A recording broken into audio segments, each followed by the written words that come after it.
പാപമൊന്നും ചെയ്യാത്തവരായിട്ട് കല്ലെറി. നിങ്ങൾ ഇതുവരെ ഒരു പാപവും ചെയ്ത ആരിലും നീ കല്ലെറി. ഞാൻ എഗ്രി ചെയ്യുന്നു. എല്ലാവരും കല്ല് നിലത്തിലിട്ട് തിരിച്ചുപോയി. ഈ പെൺകുട്ടി കരഞ്ഞുകൊണ്ട് അയാളുടെ മുമ്പിൽ വീഴുന്നു. ഗുരു, ഞാൻ പാപിയാണ്. അപ്പൊ അയാൾ പറയുന്നുണ്ട്, നിന്നെ കല്ലെറിയാൻ വന്നവരൊക്കെ എവിടെ മോളെ? അവരൊക്കെ പോയി. ഞാനും നിന്നെ വിധിക്കാൻ നിൽക്കണില്ല. മേലിൽ ഈ റൂട്ട് പിടിക്കരുത്. Change the track.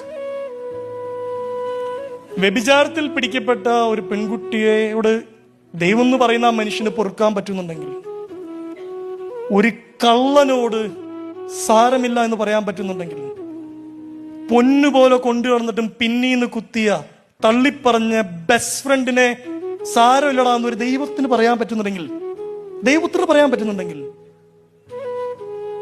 Y can't V? എന്തുകൊണ്ട് നമുക്കിങ്ങനെ മനുഷ്യർക്ക് മാപ്പ് കൊടുത്തുകൂടാ?